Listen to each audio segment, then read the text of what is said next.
So kung hindi nyo alam be, bakit superfood itong asay? Itong asay be is native to na may kita lang dito sa Brazil. So isa siyang maliit na purple round fruit na punong-puno ng antioxidant, good fat, and marami siyang nutrients and vitamins.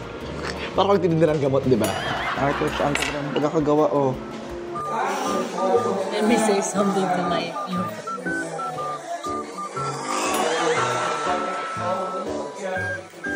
Oh. Male version. Girl version.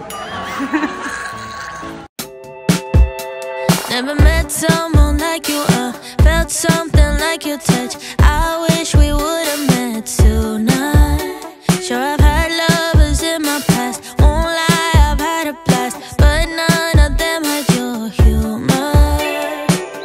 They can't compare, no one could ever do, nobody's close to you. And ayan guys, dito na naman tayo sa kanilang historic center. At mag-ikot-ikot muna tayo dito dahil kadalasan na pupunta ako dito gabi. Hindi naman ako nagpa-vlog dahil nakipag-banding ako sa mga kasama ko din dito. Yung totoo talaga, parang hindi na ako naging vlogger. Naging turista muna ako guys, pansamantagal. Nagbigay nyo na ako guys, tagal-tagal ko na nagpa-vlog. So kailangan mag-enjoy din naman ako paminsan-minsan, di ba? So dito guys sa kanilang historic center. Nung unang dumating ako dito, matatakotin ako. Pero ngayon, wala talaga. Parang safe talaga tong lugar. I would say, safe siya. And maganda. Though, kung ikukumpara nyo yung pagiging komportable ko dito versus dun sa, let's say, Guatemala. Kasi meron din naman silang ganitong area dun. Or sa, mas okay ako sa Guatemala. Second dito, tapos third Colombia. Yung sa Cartagena.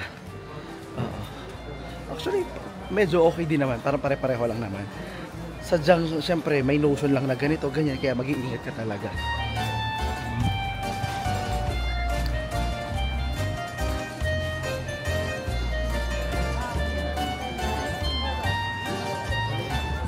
Alam nyo, hindi ko pa nasusubukan dito. Kasi pala ang tapioca na kailangan masubukan ko na. Anong petsa na?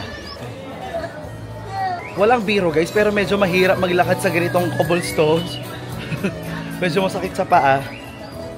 Hindi siya friendly.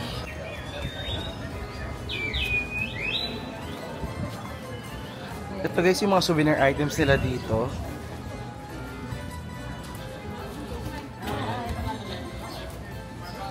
And actually, hindi natin matatouch sa trip na to yung pagpunta sa mga Amazon, sa Amazon River, Amazon River. Wala tayong ganun muna kasi nangangapa muna ako. Oo, kakapain ko kung kaya ko yung Brazil. And then soon, awa ng Diyos, makabalik tayo at ma-explore natin yung ganung area. So ngayon, kinakapa ko lang talaga muna. Ito yung parang pinaka-testing the water ko dito sa kanila. Para at least maging familiar na ako. And soon, mas komportable ako mag-ikot-ikot dito sa bansa nila. Mag-isa.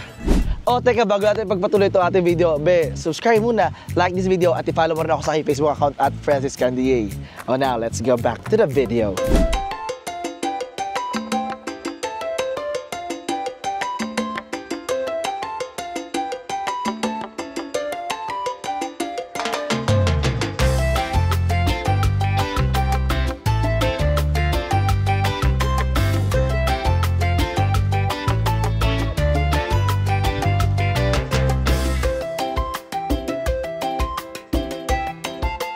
So guys, dito na yung in-order ko na tapioca na may banana Nutella at saka asay. So it's gonna be my first time trying this and I'm so happy, excited. At guys, it's like an art. Grabe, artwork na artwork siya. Ang ganda ng pagkakagawa, oh. So tara, tikman na natin to. Para siyang crepe, yung nakikita ko sa kanya. Teka lang, inay. Actually, meron kayo itong mahatlagay ito sa labas ng mga street food. Kasi yun ako, medyo kinakabahan ako sa labas. So, meron nakitang store. Sabi ko, ay, ang ganda. Perfect. So, ito na. Let's try it. Actually, gusto ko siyang kamayin.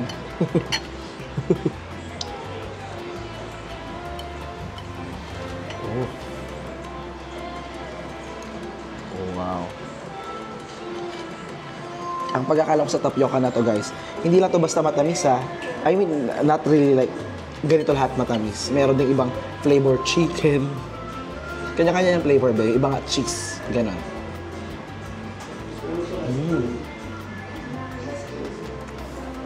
So parang crepe nga siya.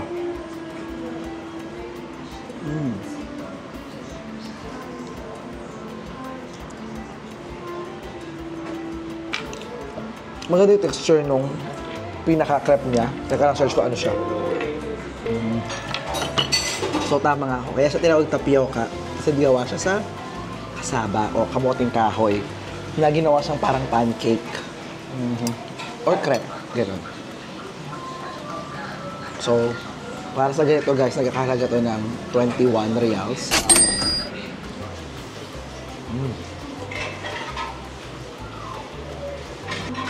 Yung iba, ginagawa nilang almusal to dito. Tsaka yung iba guys, ito na yung pinaka-ginagawa nilang kanin. I mean, source of carbohydrates sa pagkain nila. So, ginagawa nila parang kumbaga taco type na tapioca, lalagyan nila ng chicken, ng lettuce, ng tomato, ganun. Nakita ko lang sa iba, okay? Kasi, syempre, pag nasa mga hostel ako guys, check ko yung mga lokal na nakakasama ko. And nakikita ko na parang, ganyan yung pagkain mo. Sabi nila, you wanna try? Sabi ko, next time, sa labas ko na itatry.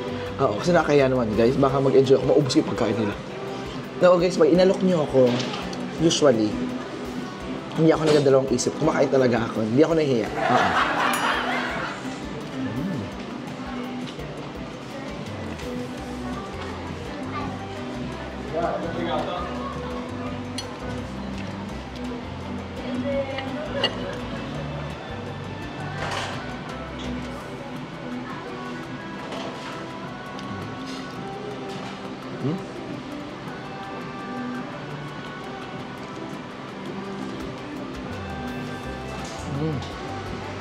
Sobrang sarap. Gusto ko yung texture niya sa dila.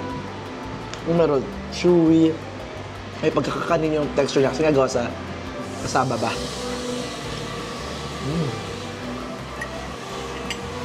Siyempre, try naman natin itong kanilang asay. Nakikita mo yung makatawan nila dito guys. Super hot, super sexy. Parang naman kasi pagkain nila, napaka-healthy. Superfood to asay. So kung hindi nyo alam bakit superfood itong asay, itong asay be is native to sa asay palm tree na makikita lang dito sa Brazil. So isa siyang maliit na purple round fruit na punong-puno ng antioxidant, good fat, and marami siyang nutrients and vitamins. Parang magtitinda ng gamot, di ba? In the world, pinakasikat siya sa Brazil dahil andito ang Amazon at dito talaga matitikman ang mga masasarap na mga asay. So, tara, let's go. Wow.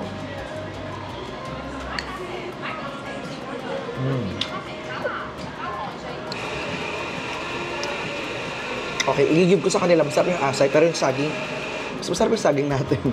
Parang hilaw-hilaw pa itong saging na to.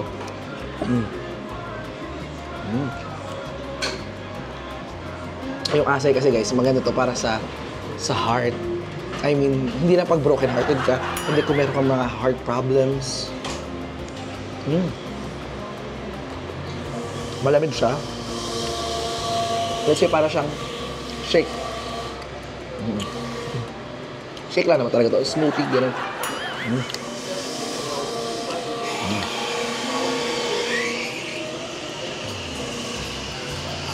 Ito din, nagkakalaga ng 21 reals.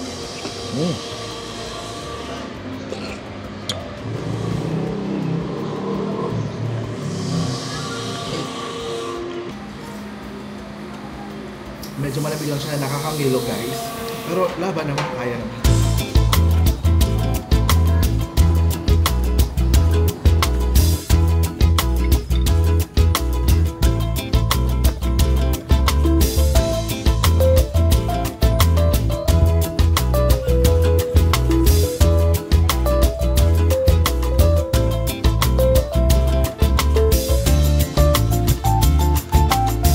And then, mula sa hindi kalayuan ng historic center, ito na yung river na dumidirekta papunta doon sa dagat. Ito na yung parang pinaka-port dito ng mga tours ng boat tour.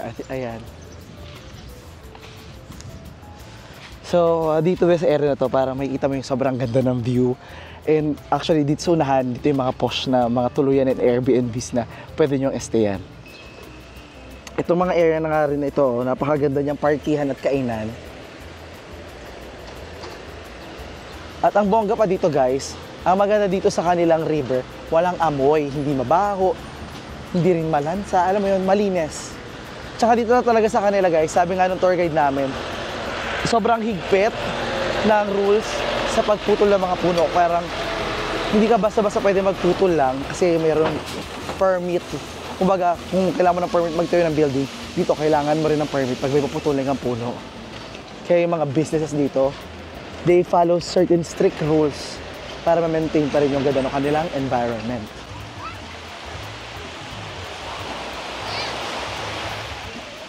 So, andito na tayo ngayon guys sa Praia do Pontal. So, hindi na bongga yung dagat, be. So, hindi talaga dahil sa ulan, hindi talaga clear yung tubig nila dito.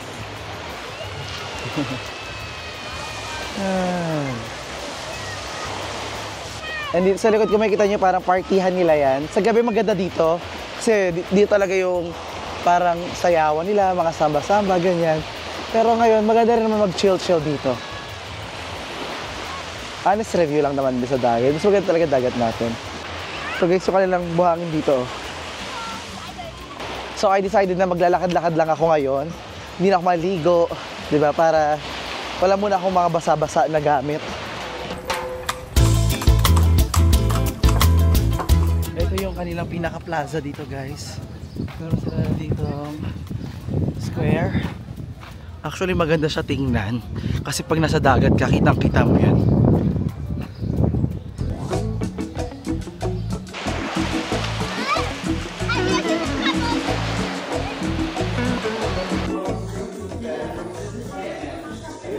Sister. Brother. Let me say something to my friend.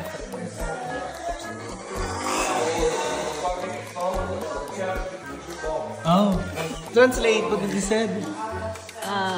Caralho. Oh.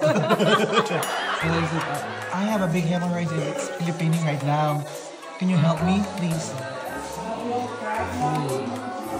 Eu quero transar com o meu irmão.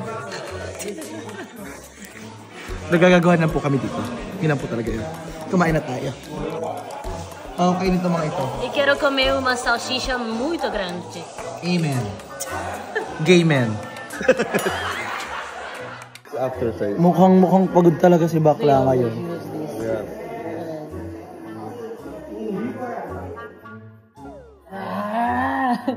Mukbang. Influencers be like,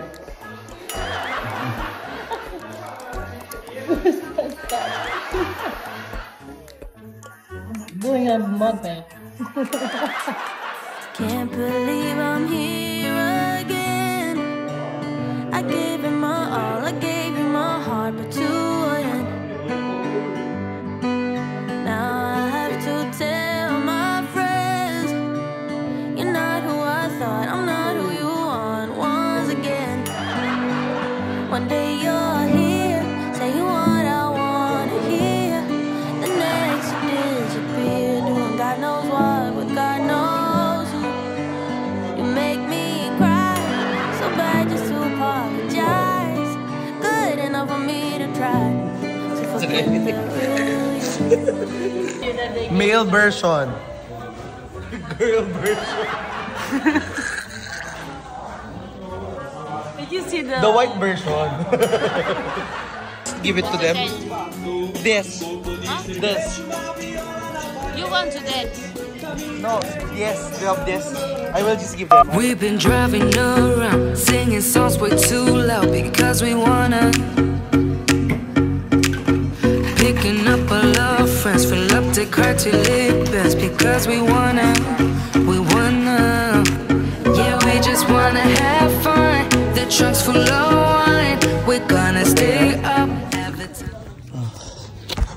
So ayan guys, mag-usap-usap muna kami ito ng mga kaibigan ko. This one, English mo tayo. Ito from Barcelona.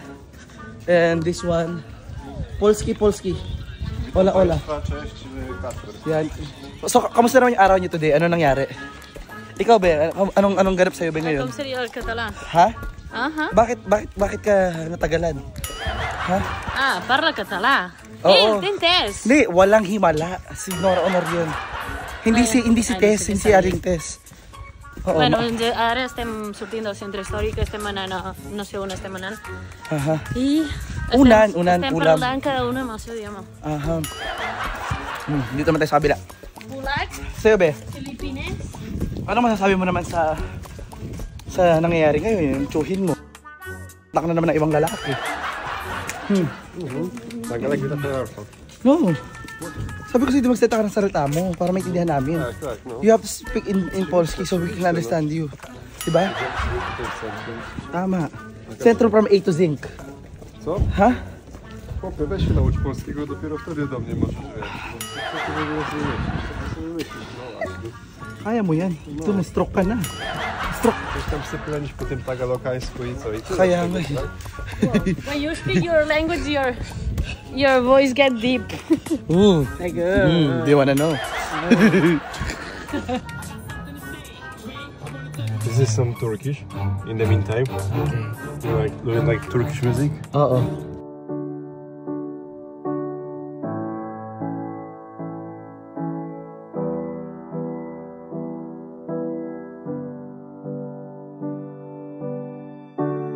I see you struggle like butterflies in water, can't keep moving forward.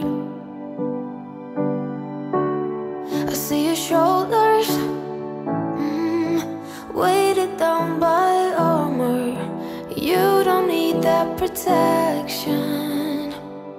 I would walk on glass, I would run 10,000 miles and more. I would give my eyes if you lost your sight.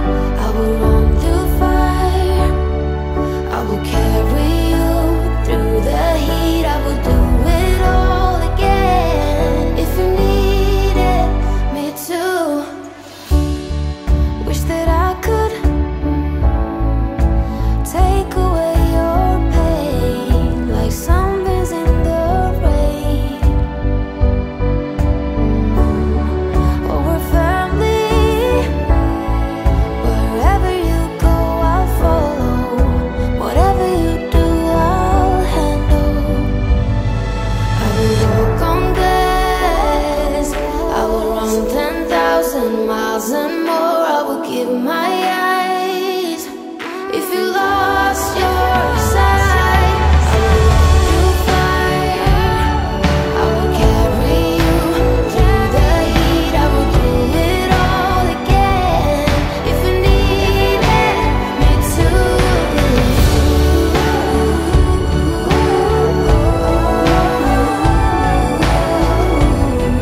I'll do it all over again.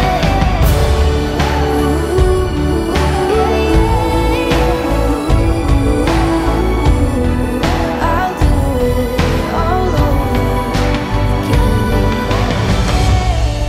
I will run through fire, I will carry you through heat. I'll do it all over again.